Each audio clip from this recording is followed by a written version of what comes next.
Bienvenidos, seguimos en la unidad 2. En este caso ya vimos los textos orales y escritos, los medios de comunicación audiovisual, y abordaremos en esta grabación los contenidos correspondientes a la prensa, los tecnicismos, y acabaremos hablando de las reglas de ortografía para las palabras que se escriben con G o con J.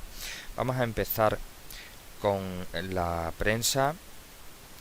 Bien, tenemos aquí una imagen de la portada de un periódico impreso, ya de hace bastante tiempo, pero nos va a servir para ir comentando e ir desgranando los apartados, las características de la portada del periódico, y utilizaremos vocabulario, expresiones típicas de la jerga, que ya veremos que es una jerga, de la jerga periodística.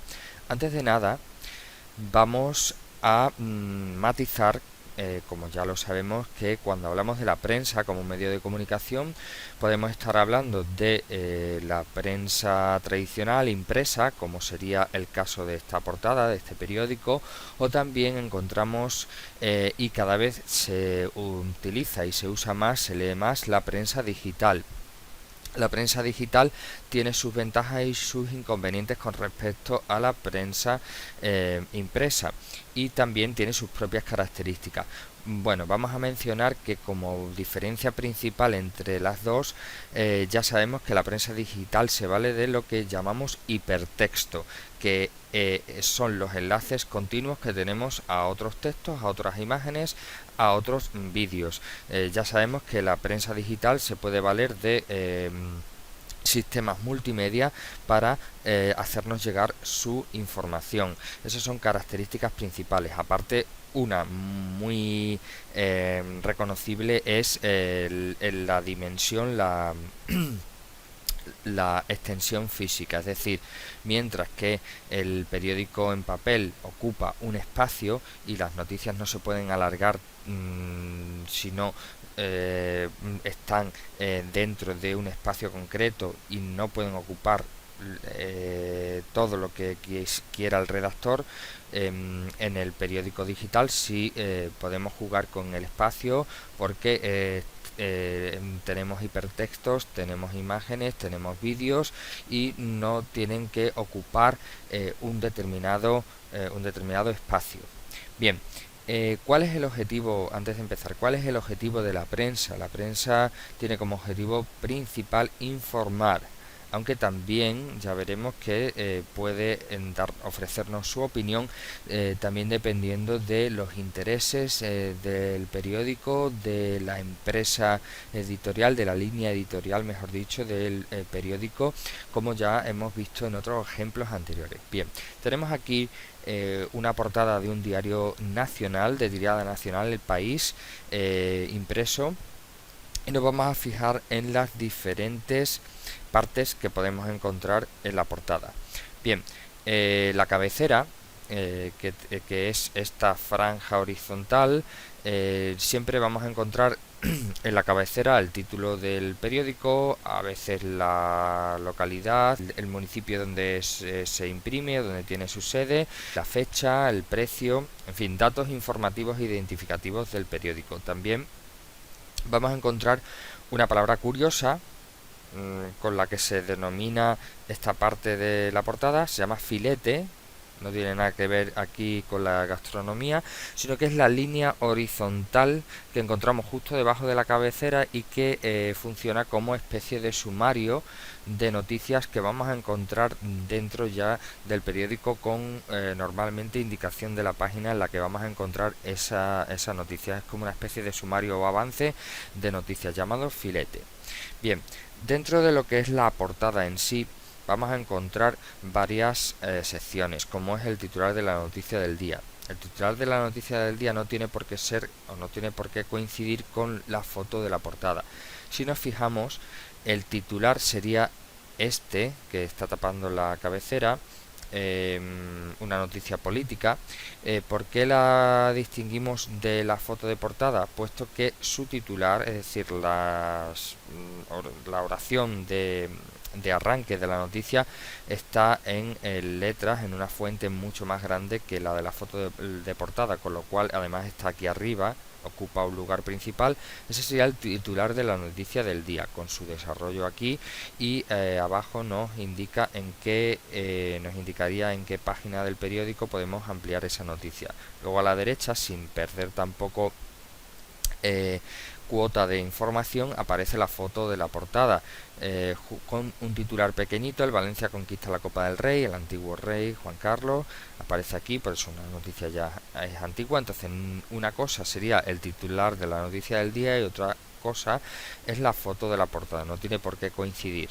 El titular sería este de la izquierda, la foto de portada la tenemos aquí. Luego encontramos otra serie de noticias destacadas, pero con menor importancia, en esta zona de abajo, que también se ampliarán en el interior, donde encontraríamos aquí la página en la que se desarrolla. Y cuanto más pequeña sea la fuente o más lejana de la cabecera o de debajo del filete se encuentren las noticias, menos importancia tendrán.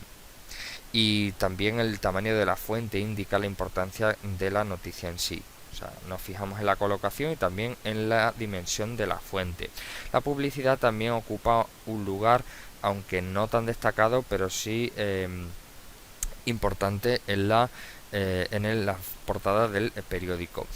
Como curiosidad, como dato curioso, podemos indicar que casi siempre la publicidad se suele poner fuera ya de la portada del periódico, en las páginas impares, por una cuestión de marketing, por una cuestión estratégica. ¿Por qué? Porque cuando en un periódico impreso estamos leyendo, siempre cuando pasamos una página, lo primero que vamos a fijarnos es la página impar, que es la que aparece en la parte de nuestra derecha, y ahí es donde vamos a encontrar la mayor parte de la publicidad, puesto que es la primera página que se ve, siempre la página impar que la par, que estaría justo detrás de la cara principal. Es una cuestión de marketing. Bien, avanzamos. Ya hemos hablado de los periódicos digitales, que siempre funcionan con el hipertexto, y vamos a ir desgranando, vamos a ir hablando de las distintas secciones o géneros periodísticos que pueden tener las noticias. Antes de nada, conviene destacar algo que vamos a ampliar después, y es que cuáles son las reglas clásicas del periodismo para cualquier noticia. Bien, cualquier noticia, para que sea buena, se dice que tiene que tener respeto y tiene que respetar las reglas de las 6 W clásicas. ¿Por qué 6 W clásicas? Porque se utiliza la terminología de las preguntas, de los interrogativos en inglés, que como sabemos llevan siempre W al empezar: qué, what, dónde, where, cuándo, when, etcétera. Entonces, ¿cuáles son las 6 W clásicas del periodismo? ¿Qué tiene que responder siempre una noticia para que sea buena? Pues, por ejemplo, los interrogativos son 6: ¿qué, dónde, cuándo, cómo, quién y por qué? Esos 6 interrogativos, se supone que si una noticia responde a todos esos, es que la noticia es buena. Es decir, que para realizar cualquier noticia se deben responder siempre a esos interrogativos. Bien, esas serían las 6 W clásicas del periodismo, serían las reglas clásicas de cualquier noticia. Bien, entonces vamos a hablar ahora de lo que son las secciones del periódico. ¿Qué son secciones de un periódico? Pues son todos los espacios, o sea, tanto en la prensa digital como en la prensa tradicional, son todos los espacios reservados para un tema. Entonces, ¿cómo clasificamos las noticias de un periódico? Siempre las clasificamos en secciones. ¿Cuántas secciones hay? Pues normalmente las secciones más comunes son internacional, nacional, local, sociedad, economía, cultura, opinión, política, etcétera. Puede haber más, pero esas serían las más comunes. ¿Dónde vamos a encontrar noticias que hablen de países fuera de España? Pues la sección internacional. Nacional se va a referir a todos los temas de actualidad política dentro del país. Local, si el periódico tiene una tirada local o regional, sobre todo, pues va a haber una sección que la va a dedicar a noticias locales de los municipios o de las provincias. Sociedad, pues vamos a encontrar ahí noticias relacionadas con las personas que son celebridades, famosas, etcétera. Economía, todo lo que tiene que ver con los índices económicos, con las actividades económicas del país o incluso del mundo. Cultura, todo lo que se refiere a las artes, las letras, las humanidades dentro de esta sección. Opinión, dentro de opinión vamos a encontrar siempre pues una opinión sobre un tema de actualidad de los redactores del periódico, que se llama editorial, y luego pues siempre opiniones de los lectores del periódico dentro de un espacio que se llama cartas al director, que sigue sus propias reglas. Y también podemos encontrar la sección de política, donde vamos a encontrar noticias relacionadas con las decisiones o las noticias referidas al ámbito político, bien nacional o internacional. Esas son las secciones más comunes del periódico. Como vemos, tenemos aquí un ejemplo de la sección internacional con un titular: la ONU absuelve a Serbia por el genocidio de la guerra en Bosnia. Pues sería una noticia que sale del ámbito de nuestro país, por eso estaría dentro de internacional, ¿vale? Esta sería la sección. No podemos equivocar, tenemos aquí una llamada de atención, no podemos confundir, no podemos equivocar lo que son las secciones del periódico con género periodístico. Bien, sabemos lo que es una sección, que es un género. Un género periodístico son los tipos de textos que se encuentran en el periódico, no la clasificación de las noticias, sino los textos dentro del periódico que podemos distinguir según su intencionalidad, es decir, qué intención tiene el periodista o qué formato lleva esa noticia en concreto, ese texto en concreto. Entonces podemos distinguir en género periodístico entre noticias, reportaje. Un reportaje es como si fuese en televisión un documental, es decir, una noticia extensa sobre un tema. Una entrevista, una crónica. Una crónica es una narración sobre algo que ha ocurrido. Cartas al director, que es un género dentro de la sección de opinión, como hemos explicado, donde los lectores se expresan y dan su opinión sobre algún tema. Editorial, que sería la opinión sobre un tema actual de los redactores del periódico. Columna, tira cómica, etcétera. Esos son todos géneros periodísticos y no secciones. Bien, no habría que equivocar en eso. Una cosa es sección y otra es un género periodístico. Bien, avanzamos y vamos al el ejemplo que tenemos en la página 10, donde encontramos una noticia y nos vamos a fijar en su titular. Bien, la noticia está publicada el miércoles 28 de marzo del 2007 y en una sección dedicada a Sevilla. Bien, entonces sería una sección local. Vamos a hablar del titular. ¿Qué es el titular? Siempre son la oración, las oraciones destacadas en la cabecera de la noticia. Bien, siempre con una fuente bien grande y en negrita. Entonces el titular siempre sería ese. En este caso, Santa Justa acogerá a los aficionados del Tottenham.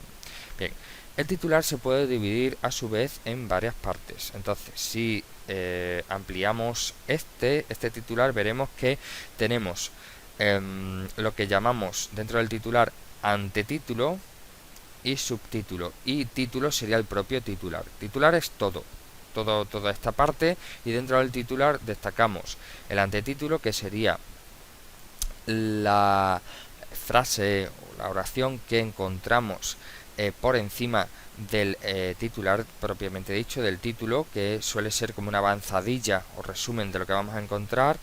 Más específico, dispositivo especial para el jueves santo. Ya nos especifica un poquito de qué va a ir. El título es la frase destacada en el medio. El subtítulo es un poco ya más resumen, un poco más concreto la noticia en sí. ¿vale? Que subtítulo, ¿por qué? Porque viene por debajo del título. El ayuntamiento opta por un enclave que reúne cercanía con el estadio, fácil conexión con el aeropuerto y lejanía de las viviendas. Es decir, nos está dando por separado información concreta sobre esa noticia. Como hemos observado ya, se refiere a un dispositivo especial en Semana Santa porque va a haber un partido oficial en Sevilla. Bien, y según avancemos en la lectura de la noticia, pues iremos encontrando más información. Bueno, entonces, si hablamos de la estructura de la noticia, podemos hablar de la pirámide o triángulo invertido. ¿Por qué? Puesto que lo vamos desgranando, lo vamos comentando desde la base hasta el pico, al revés de como sería una pirámide normal. ¿Por qué al revés? Puesto que vamos, si nos fijamos, de lo más general a lo más concreto, es decir, más abierto, aquí está la pirámide en esta base, hacia lo más concreto, donde se estrecha la noticia y vamos a los detalles, a lo más estrecho. Bien, por eso se llama pirámide o triángulo invertido. ¿Qué encontramos en la base de la pirámide? Pues vamos a encontrar los titulares, es decir, el titular ya sabemos que lo vamos a dividir en antetítulo, título y subtítulo. No tiene por qué tener un titular siempre la misma estructura, puede tener solo título, puede tener título y subtítulo, o antetítulo y título, ¿vale? Esos serían los titulares. ¿Qué vamos a encontrar siempre o casi siempre en el primer párrafo de la noticia? Que suele coincidir con lo que llamamos lead en inglés o entradilla. Lead viene de liderazgo, líder, es decir, lo que va en cabeza. Entonces el primer párrafo de la noticia suele ser la entradilla, lo que hemos mencionado antes como las 6 W clásicas del periodismo, es decir, la respuesta a estas preguntas: qué, quién, cuándo, dónde, cómo y por qué, ¿vale? Para que una noticia periodística sea buena, debe responder a esos interrogativos. Normalmente se encuentra siempre o se debe encontrar en el primer párrafo de la noticia. Y luego ya, después de la entradilla, entraríamos en el cuerpo de la noticia, que es la información más concreta, la información también un poco secundaria, que no es tan importante. Entonces, por eso vamos en orden decreciente, es decir, de lo más general a lo más concreto. Entonces ya entraríamos, conforme pasemos la entradilla, a los detalles, a algo mucho más concreto y secundario, no tan principal. Bien, como por ejemplo, siguiendo la noticia de la página 10, responderíamos en la noticia, a lo largo de la noticia, al qué, que sería el mensaje. ¿Qué es lo que pasa? Pues unos aficionados de este equipo que van a ser ubicados en tal sitio. ¿Quién decide eso? El ayuntamiento. ¿Cuándo? Pues en el dispositivo especial, en el Jueves Santo, que es cuando se disputará el partido. ¿Dónde? En la explanada próxima a la estación de Santa Justa, que es donde se va a ubicar a los aficionados de ese equipo. ¿Por qué? Puesto que hay cercanía con el estadio Ramón Sánchez Pizjuán, que es donde es la sede oficial del Sevilla. ¿Cómo? Pues dónde se va a hacer, cómo se va a hacer, etcétera, etcétera, ¿vale? Entonces todo está en la noticia, aunque no en la entradilla, como podemos ver, se va respondiendo a estas 6 W, a estas preguntas clásicas del periodismo. Bien, avanzamos y nos metemos ya de lleno en otro apartado. Vamos a hablar de las jergas, de los tecnicismos. En la unidad 1 ya hablamos, cuando estuvimos repasando los niveles de la lengua, vimos cómo los tecnicismos se solían emplear en el nivel culto, y relacionados con los tecnicismos vamos a hablar de la jerga. Bien, ya sabemos lo que son los tecnicismos, que son las palabras específicas dentro de un campo concreto, pero ahora vamos a hablar de la jerga.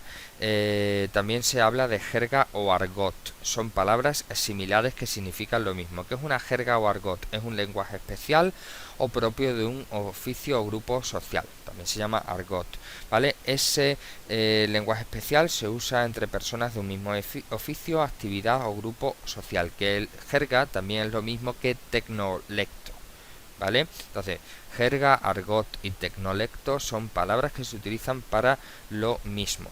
Y también, esto no viene en el temario, pero como curiosidad, hay una palabra que se llama germanía, como germano, germanía, que sería la jerga o la manera de hablar específica de las clases marginales de la sociedad, de ladrones, delincuentes, rufianes, etcétera, como por ejemplo una palabra como chupa, peluco, cuando hablamos de reloj, todas esas están relacionadas con la jerga de las clases sociales marginales, es decir, las llamamos germanías.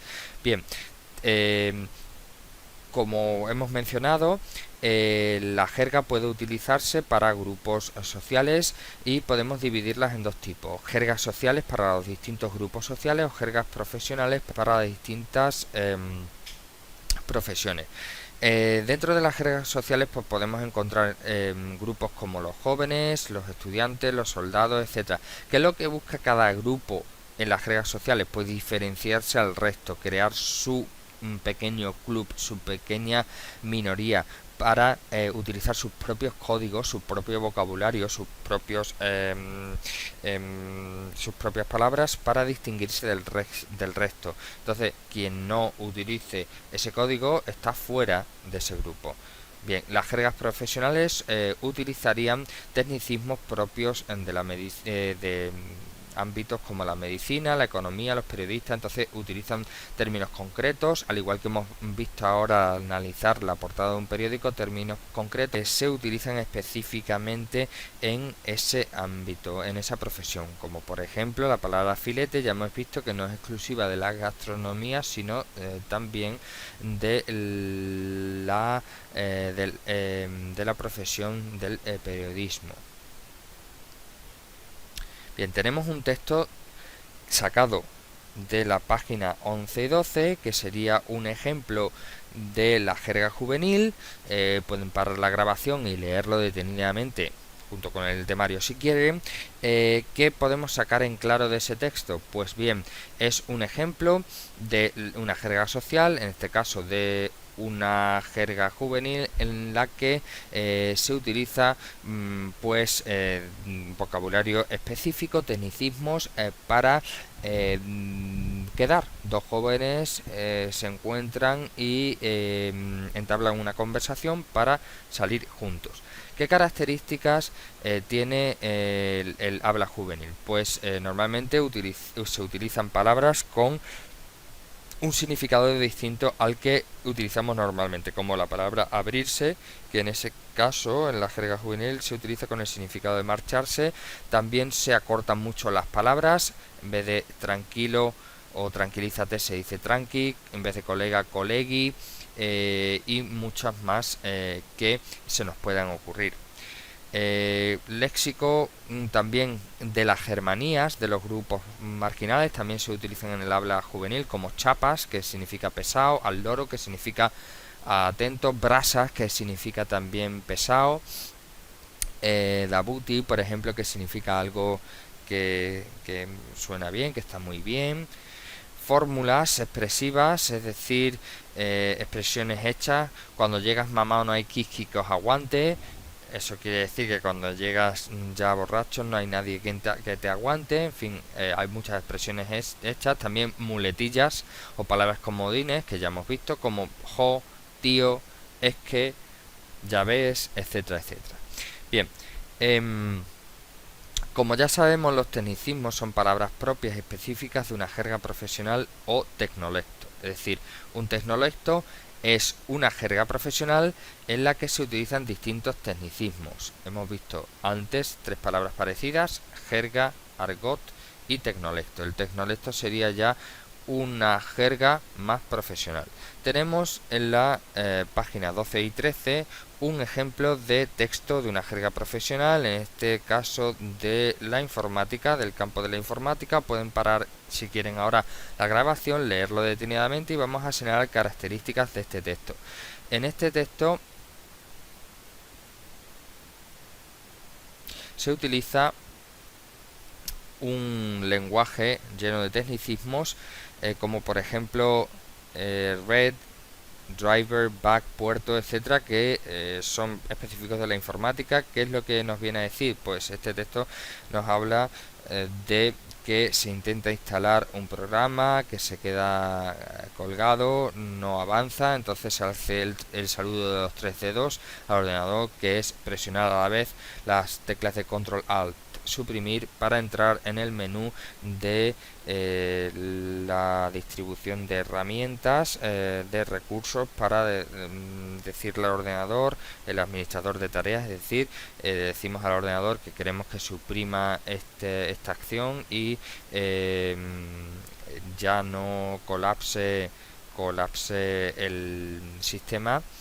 Bien, ¿qué características utiliza el lenguaje, la jerga profesional en este caso? Pues un lenguaje denotativo claro y preciso. ¿Qué significa denotativo? Que no es inventado, sino que es utilizado por todos y describe la realidad, es claro y es preciso, porque cuando hablamos de red ya sabemos de lo que estamos hablando. Se utiliza un lenguaje sin ambigüedad, es decir, que no pueda significar dos cosas al mismo tiempo. Se utilizan palabras cultas, como dependiendo de cada profesión, por ejemplo, hemoglobina del ámbito de la medicina, polinomio de matemáticas, etcétera. El léxico, es decir, el vocabulario que se utiliza es monosémico, como he dicho antes, sin ambigüedades. Solo una palabra significa una cosa y no varias. Cuando yo utilizo un lenguaje irónico, pues estoy utilizando una palabra que pueda significar varias cosas a la vez, entonces estoy siendo ambiguo. Pero en las jergas profesionales el lenguaje es monosémico, solo tiene una posible interpretación, no puedo dar lugar a más interpretaciones. La lengua, como está en continua formación, ampliación, pues utilizo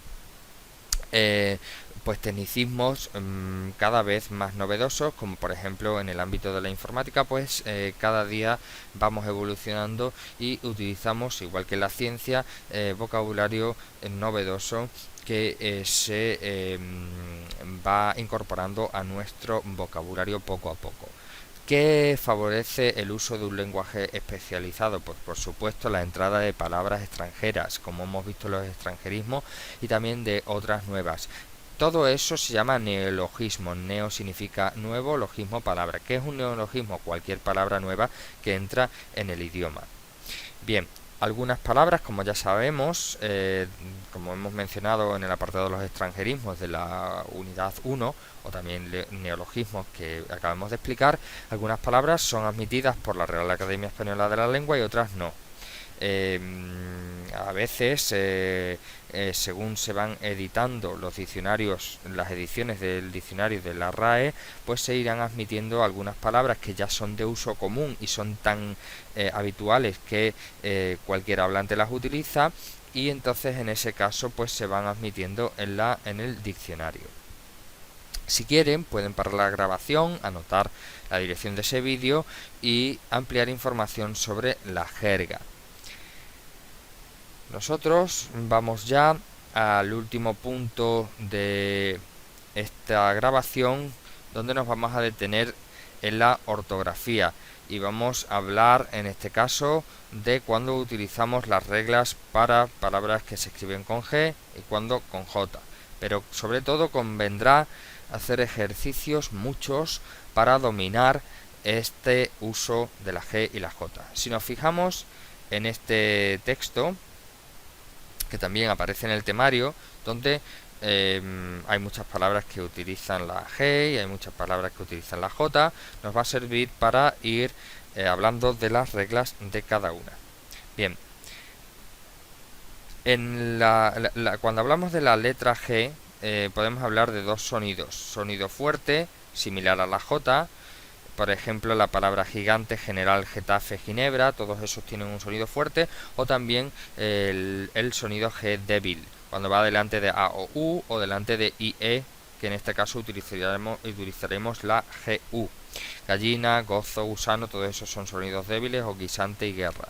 Bien, cuando utilizamos la GU delante de la I y de la E, pero queremos pronunciar la U, tenemos que colocar lo que se llama diéresis, es decir, dos puntitos encima de la U para pronunciar esa U, como es el caso de cigüeña, como es el caso de pingüino. Bien, entonces recordemos la regla de la diéresis, los dos puntitos encima de la U. Bien, también al final de la sílaba pronunciamos la G con sonido suave, pugna, magnífico, etc. Vamos a comenzar recordando o explicando las reglas de las palabras que se escriben con G. No podemos saberlas todas, no aparecen aquí todas, no vamos a describir todas, pero las más comunes, las que sí podemos controlar. Pero insisto, debemos hacer muchos ejercicios de ortografía para dominar bien esto. Todas las palabras que contienen la sílaba geo o empiezan por geo se escriben con G, como es el caso de geografía, geología, geometría, geotérmico, etc. Geo significa tierra. Todos los verbos que acaban en igerar, ger, gir se escriben con G, menos estos. Es decir, tejer, crujir, brujir, grujir, todos estos se escriben con J.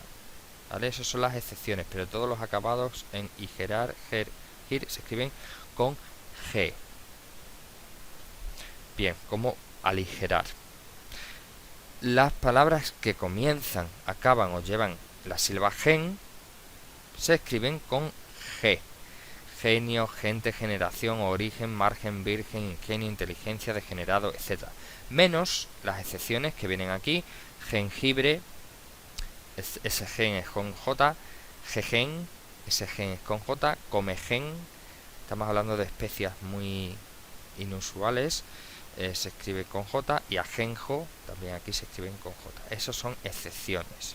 Bien, todas las palabras que acaban en ógico, gélico, genario, aquí tiene gen, como vemos anteriormente, pues se escriben con G. Gen, genio, génito, gesimal, gésimo y gético se escriben con G, como octogenario, persona de 80 años, angélico, vigésimo, menos la excepción que es la palabra paradójico, que se escribe con J.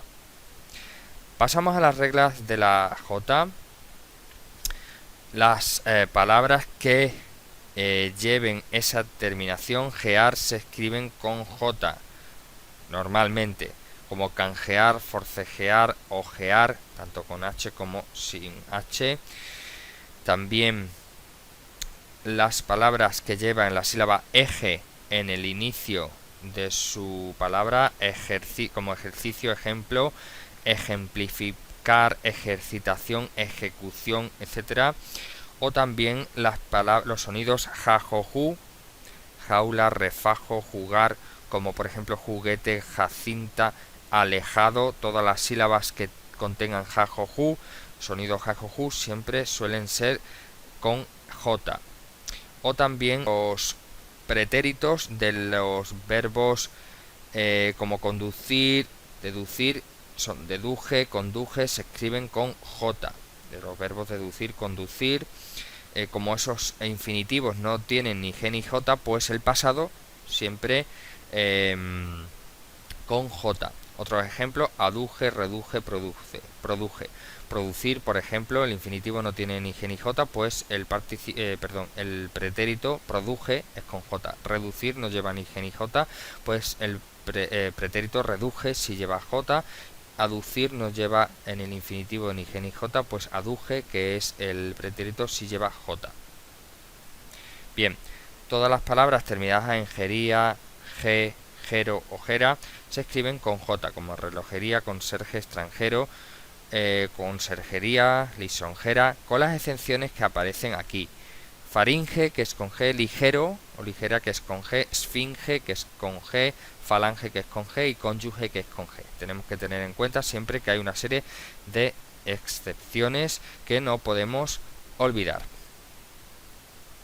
Bien, seguimos con la J. Todas las palabras que terminan en AG se escriben con J, como mensaje, porcentaje, sabotaje, linaje, ultraje, menos las una excepción que no solemos utilizar, pero que está ahí, es una palabra que existe, ambages, se escribe con G, que significa sin rodeos. Por ejemplo, me lo dijo sin ningún tipo de ambages, me lo dijo sin rodeos, eso significa la palabra ambages. Bien, también todas las palabras que comienzan por ob, sub o ad le siguen sílabas con J, como objeto, subjuntivo, adjuntar, o subjetividad, objetivo, adjudicatura, todas esas. Y también conviene no perder de vista, o en este caso de oído, los homófonos. ¿Qué son los homófonos? Son las palabras que se escriben diferentes, pero suenan igual. Tenemos homófonos de G y de J, y tenemos que distinguirlos. Por ejemplo, no es lo mismo agito con J que agito con G. Agito con J es un ajo pequeño y agito con G viene del verbo agitar.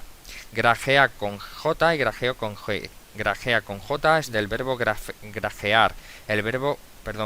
El cuervo grajea, que es el sonido que emite el cuervo. Y grajea con G, que es una pastilla. Tómese usted una grajea, tómese usted una pastilla. Gira con G y gira con J. Gira con J significa un banquete o una merienda en el campo. Por ejemplo, si decimos hubo una gira en el campo, pues sería con J si nos referimos a un picnic, a un banquete, a una merienda en el campo. Y gira del verbo girar, por ejemplo, la última gira de Shakira ha sido en México, por ejemplo. Pues entonces ahí estamos utilizando el verbo girar.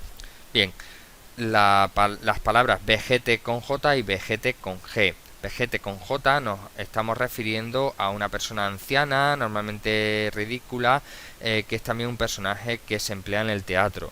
Y vejete con G es del verbo vegetar. Bien, esa es la diferencia. Conviene tener claro esto para diferenciar esos homófonos. Bien, con esto hemos terminado estos epígrafes, estos contenidos de el tema 2. Conviene repasarlos, conviene estudiarlos y sobre todo seguir estudiando, seguir haciendo actividades para que nos quede todo mucho más claro.